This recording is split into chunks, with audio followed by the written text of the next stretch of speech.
नमस्कार, स्वागत है आप सबका एस्पायरिंग एकेडमी के ऑनलाइन प्लेटफॉर्म पर। आज हम बात करने वाले हैं बीएसटीसी सिलेबस डिस्कशन और इसके साथ ही जो बचे हुए 30 दिन हैं उन 30 दिन की परफेक्ट रणनीति क्या हो उसके ऊपर हम बात करने वाले हैं। इसमें जिन स्टूडेंट ने पहले तैयारी कर रखी है ये उनके लिए बेनिफिट रहेगा और जो पहली बार तैयारी करने की सोच रही है उसके लिए भी रहेगा। दोनों को ध्यान में रखते हुए इसको बनाया गया। देखिए, हम बात करने वाले हैं सिलेबस के ऊपर। सिलेबस की अगर बात करें तो ये जो ऑफिशियल सिलेबस है ये सिलेबस बोर्ड ने खुद अपनी वेबसाइट पर डाला है और हमने एज इट इज वहीं से इसको लिया है। जो नोटिफिकेशन के साथ में सिलेबस दिया गया है हमने एज इट इज वहीं से इसको लिया है। हम बात करें सिलेबस की तो सिलेबस वैसे 4 पार्ट में है। हमारा जो पहला पार्ट है वो है मेंटल एबिलिटी। देखिए, पहले पार्ट से टोटल 50 क्वेश्चन आएंगे, दूसरे से 50 आएंगे, तीसरे से भी 50 आएंगे, चौथे से भी 50 आएंगे। दोनों से मिलाकर टोटल 200 क्वेश्चन आएंगे। प्रत्येक क्वेश्चन 3 नंबर का होगा और टोटल मार्क्स जो होंगे वो 600 नंबर के होंगे। एक बेसिक जानकारी है जो आपको नॉर्मल पता होना चाहिए। देखिए, पहला पॉइंट जो मेंटल एबिलिटी का दिया हुआ है वह दिया हुआ है रीजनिंग। रीजनिंग का मतलब हो गया जो तार्किक योग्यता है उसके जो बेसिक क्वेश्चन जो रीजनिंग के बनते हैं हमारे, वो सारे रीजनिंग के अंदर काउंट हो जाते हैं। रीजनिंग बेसिकली एक सब्जेक्ट है पूरा जिसमें हमारे number system, alphabet, clock, calendar, seating arrangement, ये सारे रीजनिंग के अंदर गिने जाते हैं। वहीं हमारा दूसरे पॉइंट की बात करें तो दूसरा पॉइंट है एनालॉग। इसको ध्यान से पढ़िए। 2 वस्तुओं की आंशिक समानता या समरूपता। हमारे सामने 2 एज इट इज वस्तुएं रखी होगी और उनके बारे में हमें विभेद करना। जैसे क्लॉक का संबंध टाइम से है तो थर्मामीटर का संबंध किससे है। इस प्रकार के क्वेश्चन नॉर्मल बनेंगे। इसके अंदर 2 वस्तुएं रहेगी, उनका संबंध रहेगा और तीसरे से हमें निकालना है। ये हमें स्वविवेक से निकालना है और थोड़ा क्वेश्चन की प्रैक्टिस करेंगे तो ये इजी वे में हो जाएगा। इसमें किसी भी प्रकार के ज़्यादा मेंटल एबिलिटी या रीजनिंग लगाने की जरूरत नहीं है। वहीं बात करें हम डिस्क्रिमिनेशन की, विभेदीकरण की, तो विभेदीकरण के अंदर हमें जो काउंटिंग जो रहेगी, विभेद करना। कुछ नंबर्स दिए हुए रहेंगे जैसे त्रिभुज हो गया, वर्ग हो गया, आयत हो गया, इनमें कितने नंबर्स हैं, कितना इसमें त्रिभुज है, कितना वर्ग है। तो एक बेसिक फॉर्मूलाज भी होते हैं और उसके बाद हम यहाँ से काउंट करके भी उसको निकाल सकते हैं। उसके बाद हमारा अगला टॉपिक आता है वह होता है रिलेशनशिप। अब देखिए, संबंधता की बात करें तो रिलेशन के क्वेश्चन व्यक्ति 2 प्रकार से सोल्व करता है। एक तो वह अपने खुद के ऊपर उसको अप्लाई करके सोल्व करता है। तो अगर बिल्कुल भी नॉलेज नहीं है तो आप उस अकॉर्डिंग भी कर सकते हैं। और अगर आप सीखना चाहें तो जो प्लस माइनस करके जो पॉइंट बना के पॉइंट बनाया जाता है उसमें आप सीख सकते हैं। पीढ़ी बढ़ेगी तो किधर जाएगी, बेटा है तो ऊपर जाएगा, बेटी है तो एक प्रकार की छोटी सी ट्रिक है। आपको अगर नॉर्मल यूट्यूब पे मिल जाएगी, नहीं तो फिर हम भी इसको प्रोवाइड करवा देंगे एक बार। देखिए, उसके बाद अगला टॉपिक आता है अपना एनालिसिस करना। देखो, एनालिसिस करना, विश्लेषण करना, और दूसरा हम बात करें लॉजिकल थिंकिंग। ये दोनों ही रीजनिंग के सब पार्ट हैं। एनालिटिक के अंदर कोई स्पेशल एनालिसिस नहीं करना है। हमें कोई सीरीज दी होगी, सीक्वेंस दे रखा होगा, उनको हमें सोल्व करना है। कोई सीक्वेंस दे रखा है 7, 10, 8, उनके बारे में हमें सोल्व करना है। और हमारा जो लॉजिकल थिंकिंग है, लॉजिकल थिंकिंग भी एक रीजनिंग का ही सब पार्ट के अंदर इंक्लूड हो जाएगा। तो इस प्रकार से ये हमारे रीजनिंग का पार्ट रहेगा। हम इसमें ओवरऑल पूरे पे बात करेंगे। अभी पहले हम एक बार इसके सिलेबस को देख लेते हैं। देखिए,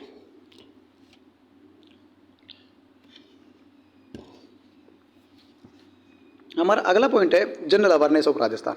इसको ध्यान से देखिए। राजस्थान की सामान्य जानकारी। पहली बात, हमें इंडिया की जीके बिल्कुल नहीं पढ़नी है, सारे राजस्थान के रिस्पेक्ट में पढ़नी है। वो 150 नंबर का क्वेश्चन होगा, 50 क्वेश्चन आएंगे। देखिए, हिस्ट्री से aspect, political aspect, art culture and literature aspect, economic aspect, geographical aspect, folk life और सोशल एस्पेक्ट। देखिए, इसको ओवरऑल इन्होंने कवर करने की कोशिश करी और उसको पॉइंट टू पॉइंट देने की बजाय एक पूरे हम ये बोलेंगे सब्जेक्ट को दिया है। सब्जेक्ट के अंदर एक बुक को दिया है प्रॉपरली। इसको अगर हम ध्यान से देखें, इसमें सबसे पहले जो नहीं है वो करंट नहीं है। तो हमें अगर प्रॉपर बीएसटीसी की तैयारी कर रहे हैं तो फिलहाल के लिए हमें करंट पढ़ने की जरूरत नहीं है। दूसरा हम बात करें इसमें कि यहाँ से देखिए, फोल्क जीवन और सामाजिक पक्ष, ये जो हैं वो हम राजस्थान के जब नॉर्मल एग्जाम्स की तैयारी करते हैं तो वो कहीं ना कहीं हमारे आर्ट, कल्चर, लिटरेचर कि जो क्वेश्चन बनते हैं उन्हीं के साथ हम इनको ऐड करके पढ़ लेते हैं। तो नंबर ऑफ क्वेश्चन सबसे ज़्यादा आने की जो पॉसिबिलिटीज़ बनती है वो आर्ट, कल्चर एंड लिटरेचर से बनती है, क्योंकि यहीं पर हमारा इनके बिना जो है फोल्क लाइफ और सोशल लाइफ के बिना इनका उपयोग नहीं किया जा सकता।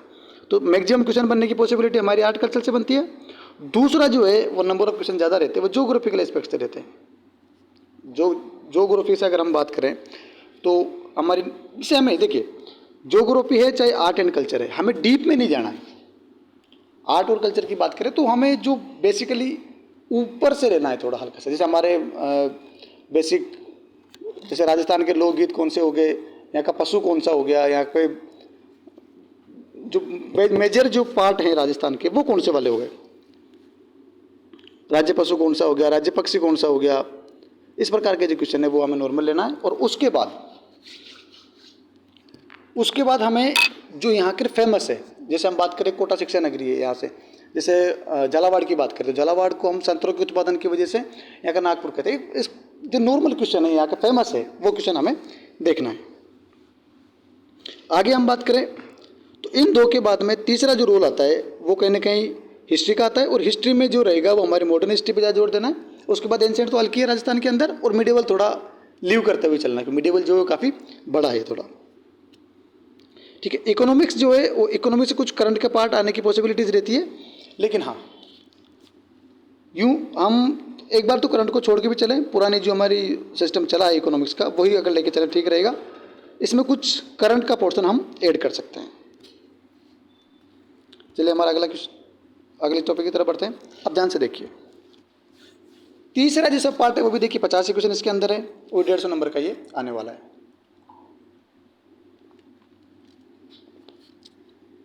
देखिए ये एक प्रकार का हमारा बेसिक जो व्यक्तित्व है इंसान का, उसको निखारने की जिम्मेदारी होती है। एक टीचर जब स्कूल में जाता है, आप जब 2 साल का कोर्स करेंगे तो कोर्स करने के बाद में एक अध्यापक पात्रता परीक्षा निकलेगी, और उसमें आपका सिलेक्शन होने के बाद आफ्टर ऑल आपको स्कूल में जाना है। तो स्कूल में जाने के बाद उसके अंदर क्या क्या एबिलिटीज़ होनी चाहिए वो अभी से इस एग्ज़ाम के थ्रू लेना स्टार्ट करते हैं। इनके नंबर ऑफ क्वेश्चन भी सेम है और इनके अंक भी समान है। हम बात करें पहले की तो टीचिंग लर्निंग, देखिए शिक्षण अधिगम आप कितना ज़्यादा कर सकते हैं, किसी भी चीज़ को फॉरवर्ड करना, वो क्वालिटी आपके अंदर होना चाहिए। दूसरा लीडरशिप होना चाहिए, बच्चों की एक संख्या आपके साथ में काम करेगी तो उनको लीड करने की क्षमता जो है वो व्यक्ति के अंदर होना चाहिए। एक क्रिएटिविटी, किसी भी कार्य को नए तरीके से करने की जो क्रिएटिविटीज़ है वो एक व्यक्ति के अंदर होना चाहिए। दूसरा होता है कंटिन्यूअस एंड कंप्रेहेंसिव एवल्यूशन, देखो सतत एवं व्यापक मूल्यांकन, बिल्कुल जो कंटिन्यूअस चल रहा है, ऐसा मूल्यांकन नहीं है हमने बच्चों को जैसे टीचर ने एक दिन कर लिया कि हाँ ये जो बच्चा है वो पढ़ने में होशियार है और ये पढ़ने में थोड़ा कमज़ोर है, फिर उसके बाद उसका मूल्यांकन नहीं, सतत कंटिन्यूस करना है उसका, और एक व्यापक रूप से उसका मूल्यांकन करने की क्षमता एक टीचर के अंदर होना चाहिए, एक कैंडिडेट के अंदर होना चाहिए जो आगे जाके हमारी टीचिंग में काम आएगा। कम्युनिकेशन स्किल, बच्चों से बातचीत करने की जो स्किल है वो एक टीचर की अच्छी होना चाहिए। दूसरा है प्रोफेशनल एटीट्यूड, उसके अंदर कहीं ना कहीं प्रोफेशनल एटीट्यूड भी होना चाहिए ताकि वो आगे से उसको बढ़ा सके। सोशल सेंसिटिविटी, इन सब बातों को ध्यान में रखते हुए भी इंसान जो है एक सामाजिक प्राणी है तो उसको सोशल सेंसिटिविटी का ध्यान रखना चाहिए। देखिए एक टीचर जैसे आपको एक फील होना चाहिए कि हाँ अगर हम टीचर बनेंगे तो एक व्यक्तित्व कैसा होना चाहिए। आपने कभी बचपन में अपने बेस्ट टीचर के ऊपर कोई कहानी लिखी हो या उसका एक्सपेक्टेशन किया हो तो उसके अकॉर्डिंग सोच कर इसके क्वेश्चंस को हल करना, और इस पर मैं अब इसे बात करेंगे आगे थोड़ा, पहले एक बार इसका जो है वो पूरा देख लेते हैं। चौथा ऑप्शन जो है वो हमारे 3 भागों में होता है। पहला जो होता है वो इंग्लिश का होता है, यहाँ से 20 क्वेश्चन बनते हैं, 60 नंबर के क्वेश्चन आते हैं, और दूसरा और तीसरा जो होता है वो अलग अलग पार्ट के लिए होता है।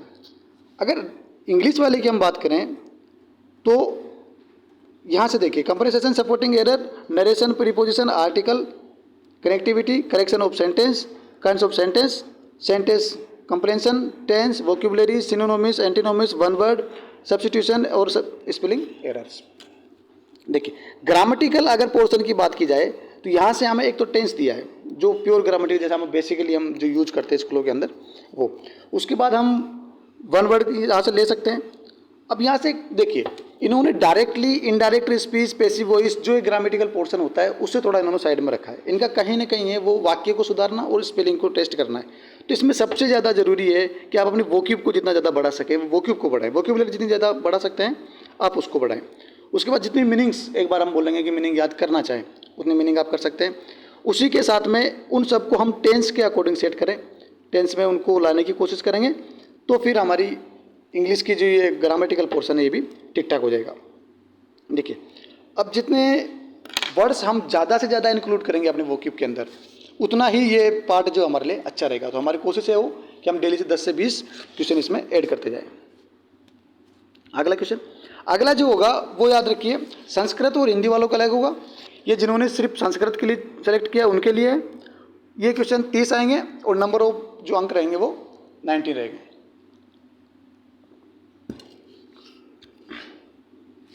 वहीं हम बात करें हिंदी वाले की, तो हिंदी के अंदर भी 30 क्वेश्चन आएंगे और 90। ये अगर हम सामान्य विभाग से हैं तो ये वाला पैटर्न रहेगा, अगर हम संस्कृत विभाग से हैं तो ये वाला पैटर्न रहेगा। यदि हम संस्कृत के सिलेबस की बात करें तो यहाँ पर देखिए स्वर के बारे में पता होना चाहिए, व्यंजन क्या होता है उसके बारे में पता होना चाहिए, इनके उच्चारण स्थान का पता करना है, शब्द रूप के बारे में पता करना है।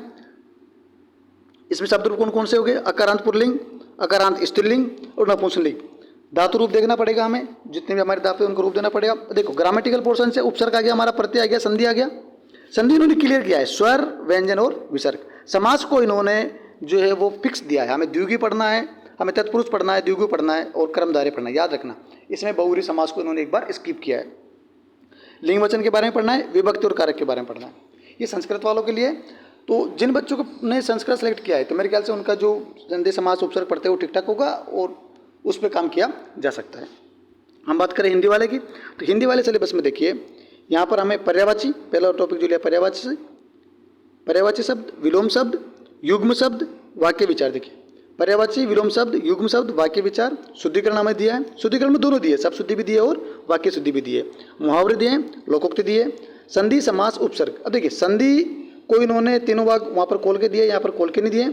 समास जो है सिर्फ समास शब्द का उपयोग किया, तो समास हमें 4 या 6 प्रकार के, जो दोनों प्रकार के मान के चलते हैं, हमें पूरा पढ़ना पड़ेगा। उपसर्ग वो सेम ऐसे ही, उपसर्ग, प्रत्यय और वाक्यांश के लिए एक शब्द, वाक्यांश के लिए एक शब्द जो इसमें क्लियरली मेंशन किया। तो ये एक ग्रामेटिकल पोर्शन है जहाँ से अगर जैसे किसी बच्चे का हिंदी अच्छा है तो अब देखो हम इस पर ओवरऑल एक बार बात करेंगे कैसे इसको करना है। जैसे हम यहीं से शुरुआत करें, जैसे किसी बच्चे का हिंदी अच्छा है तो संधि समास उपसर्ग प्रत्यय करने के बाद में वो पर्यायवाची और विलोम शब्द जो है, इन शब्द युग में जो है इनके ऊपर काम करें। और यदि किसी बच्चे का बिल्कुल ही वीक है, थोड़ा वीक है हिंदी का पोर्शन, तो उसका जो है शुरुआत मुहावरे और लोकोक्ति से करें। लोकोक्ति मुहावरे में इतने ग्रामेटिकल नॉलेज की जरूरत नहीं है, तो आप यहाँ से उसकी शुरुआत करें। फिर यहाँ से कुछ शब्दों को अगर पर्यायवाची और विलोम शब्द को देख सके थोड़ा ईजी वे में, तो उनको देखने की कोशिश करें और उसके बाद शुरुआत करें संधि से। संधि समास उपसर्ग प्रत्यय अगर कर सके तो फिर इनके ऊपर काम करना चाहिए। और वाक्यांश के लिए एक शब्द है, इसको भी हम प्राथमिकता दे सकते हैं। सबसे पहले जो है मुहावरे और लोकोक्ति पर करें, उसके बाद वाक्यांश को भी आप यहीं पर ऐड कर लीजिए, उसके बाद हम तीसरे पे इसको ले लीजिए, उसके बाद पर्यायवाची विलोम शब्द, और फिर हमें संधि समास उपसर्ग प्रत्यय की बेसिक जो गणित है उसके ऊपर काम करना चाहिए। सेम ये कहिए हमारे लिए संस्कृत के लिए होने वाला है। बात करें इंग्लिश की, तो इंग्लिश के अंदर हमें जैसे टेंस और उसके जो बेसिक फंडामेंटल है उनके बारे में पता होना चाहिए। और आर्टिकल्स आप पढ़ लीजिए, आर्टिकल्स पर दे भी रखा है। और मैं चाहूँगा कि आप इसमें वोक्यूब ज़्यादा से ज़्यादा याद करें, जितनी ज़्यादा वोक्यूब याद करेंगे तो आप टेंस में उसको करेक्शन करते जाएंगे। तो आप सपोर्टिंग एरर हो गई, आपकी वाक्य जो आपका सेंटेंस करेक्शन हो गया, प्रीपोजिशन भी इसी के अंदर आ जाएगा। तो ये आपके लिए काफ़ी ज़्यादा महत्वपूर्ण रहेगा। और प्रीपोजिशन का यूज जो रहेगा बीच बीच में यूज करना, इनका यूज कैसे होता है और का यूज कैसे होता है, एक ईजी वे में हमें समझ में आ जाएगा। अब बात करें हम टीचिंग एप्टीट्यूड और इन सब की। देखिए मैं ओवरऑल सिलेबस की अगर बात करूं तो ओवरऑल सिलेबस 4 पार्ट में है। 4 पार्ट में से हमें मेरे हिसाब से अलग विचार है और हर बच्चे के अकॉर्डिंग अलग विचार है। मैं आपसे पर्सनली ये कहना चाहूँगा कि आप सिलेबस को 2 पार्ट में बांटिए। ये हर बच्चे के लिए अलग अलग हो सकता है, हर बच्चे के लिए, हर कैंडिडेट के लिए। पहले पार्ट में चारों में से जो जो आपको ईजी वे में पता होगा, जिसके बारे में आपको थोड़ा बहुत नॉलेज है, पता है, उसको पहले पार्ट में रखिए। दूसरे पार्ट में उसको रखिए जहाँ से आपको नॉलेज बिल्कुल जीरो है, ना के बराबर है, उसको रखिए। अब चूँकि 30 डेज का समय बचा हुआ है, हम ओवरऑल देखें तो 30 डेज का समय बचा हुआ है। तो इसमें हमारा जो फर्स्ट जहाँ पर हमें नॉलेज है, हमें सबसे पहले उसी पार्ट को करना है। किसी बच्चे का हिंदी अच्छा हो सकता है, हिंदी के अंदर कुछ टॉपिक अच्छे हो सकते हैं। जैसे हम बात करें मेंटल एबिलिटी की, तो किसी का रिलेशनशिप अच्छा हो सकता है, किसी का जो रीजनिंग अच्छा हो सकता है, किसी का डिस्क्रिमिनेशन अच्छा हो सकता है, किसी को जो शब्दों के बारे में नॉलेज है तो डिस्क्रिमिनेशन अच्छा हो जाएगा। तो ये अलग अलग हो सकते हैं। वहीं हम बात करें अदर सब्जेक्ट की, तो अदर सब्जेक्ट में भी हर बच्चे का अलग अलग हो सकता है। तो मैं आपसे सबसे पहले जो कहना चाहूँगा वो ये रहेगा कि आप सिलेबस को 2 पार्ट में बांटिए, पहला पार्ट और सेकंड पार्ट। अब जब दोनों में बांटने के बाद में सबसे पहले आप फर्स्ट पार्ट पे वर्क कीजिए, जिसमें आपको नॉलेज है। एक रिवीजन क्लास लीजिए, उसकी जितनी स्पीड से आप रिवीजन कर सकते हैं आप इस पहले पार्ट का रिवीजन कीजिए। उसके बाद में सेकंड पार्ट पे ही अब यहाँ से आप वो चाहिए जो आप इजी वे में कर सकते हैं। जिस भी स्टूडेंट के को अपने अकॉर्डिंग जो सब्जेक्ट सही लगे, जहाँ से वो इजी वे में कर सकता है, आप उस पर काम करिए और उसके क्वेश्चंस लगाइए यहाँ रिवीजन करके। अब यहाँ से आगे आप कुछ एक बार रिवीजन करके मुश्किल से आप ये करिए 5 से 7 दिन के अंदर इसका रिवीजन कर लेंगे आप, और उसके बाद आपको डेली ही इसके कुछ न कुछ क्वेश्चंस लगाने हैं बस। और यहाँ से कुछ हर पॉइंट ऐड करना है, डेली कुछ न कुछ पॉइंट ऐड करना है। सेकंड पार्ट से एक पॉइंट ऐड करो, अगले दिन दूसरा करो, और यहाँ से अब हमें बार बार रिवीजन नहीं करना है। एक बार हमें रिवीजन कर लिया, उसके बाद क्वेश्चंस लगाने, बीच में एक बार और ओवरऑल रिवीजन करना है। एग्जाम के लगभग 4 से 5 दिन पहले ओवरऑल रिवीजन जो है वो एक बार और करना है, और यहाँ से हमें डेली पॉइंट ऐड करते जाना है, अपने नॉलेज के अंदर बिल्डअप करने जाना है। अब इसको देखिए, तो हमें इसको 2 पार्ट में लेना है। अब अगर मैं अपने अकॉर्डिंग बताऊँ कि यहाँ से अगर थोड़ा सा इजी वे में कैसे हो सकता है, तो देखिए जो हमारा थर्ड पार्ट है टीचिंग एप्टीट्यूड, आप टीचिंग एप्टीट्यूड को ध्यान से देखिए।